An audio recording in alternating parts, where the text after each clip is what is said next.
This rumor about Ahsoka Season 2 featuring live-action Clone Wars flashbacks with Anakin, Ahsoka, and Obi-Wan is a bombshell for Star Wars fans, especially those who've cherished the animated Clone Wars series and the prequels. Seeing Hayden Christensen, Ewan McGregor, and Ariana Greenblatt reprise their roles in such a context could bring an emotional depth and richness that connects generations of Star Wars storytelling. But as exciting as this sounds, it raises a lot of questions about how Lucasfilm plans to execute this and whether they can truly do justice to the Clone Wars era in live action. Let's start with the obvious. The Clone Wars era is one of the most beloved periods in Star Wars history. It's not just because of the action-packed battles and the epic scale of the conflict, but because of the layered storytelling and complex characters. Anakin's gradual descent into darkness, Obi-Wan's struggle to balance duty and compassion, and Ahsoka's journey of self-discovery all contributed to making this era unforgettable. Fans have been dreaming of seeing this in live action for years. However, the challenge lies in whether Disney and Lucasfilm can capture the heart of what made the Clone Wars series so special. The mention of the world between worlds is intriguing but also a potential red flag. This concept was introduced in Rebels as a mysterious, almost mythological dimension that allowed for connections across time and space. It was used sparingly and with great care, adding to its mystique and impact.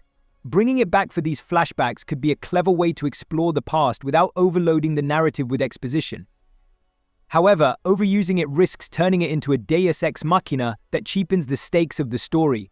The world between worlds should remain a rare and profound element, not a convenient plot device.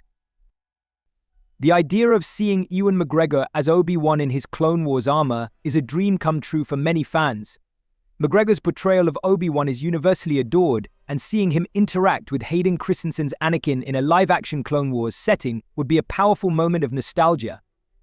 It's a chance to revisit their brotherly bond, which was so central to the prequels and the Clone Wars. Adding Ariana Greenblatt as young Ahsoka into the mix creates an opportunity to delve into the dynamic between the trio, which was a cornerstone of the animated series. This could be a beautiful way to show the camaraderie, tension, and tragedy of their relationships, but it needs to be handled with care. The prospect of a live-action Clone Wars arc, whether as flashbacks in Ahsoka or as a standalone series, is both thrilling and daunting. On the one hand, it's a chance to bring some of the most iconic stories from the animated series to a broader audience. Imagine seeing the Siege of Mandalore, the Mortis arc, or even entirely new adventures brought to life with cutting-edge visuals and the original actors. On the other hand, there's a risk of over-sanitizing or simplifying these stories for mainstream appeal, which could alienate longtime fans. The success of such a project would depend on the writing, direction, and most importantly, the respect for the source material.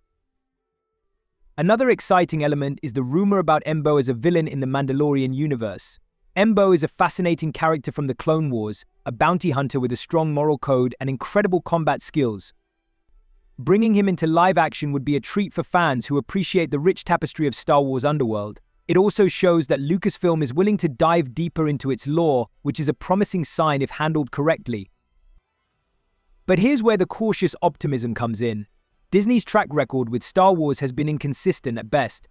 While there have been bright spots, The Mandalorian Seasons 1 and 2, Andor, there have also been missteps, The Book of Boba Fett, The Rise of Skywalker. The concern is whether these flashbacks will be more than just fan service. Nostalgia is a powerful tool, but it can't carry a story on its own. The flashbacks need to serve a purpose within the larger narrative of Ahsoka Season 2, rather than feeling like a disconnected sideshow. The timing of all this is another factor. If Ahsoka Season 2 isn't expected until 2026, that gives Lucasfilm plenty of time to refine the story and ensure the quality is there. However, it also means fans will have to wait a long time, and the anticipation could set expectations sky high. If the execution doesn't live up to the hype, the backlash could be significant. Ultimately, this rumor is a double-edged sword. On one side, it's an incredible opportunity to bring some of the most cherished elements of Star Wars to life in a way we've never seen before. On the other side, it's a risky endeavor that could backfire if not handled with care. Fans are understandably excited, but also cautious given the history of Star Wars under Disney.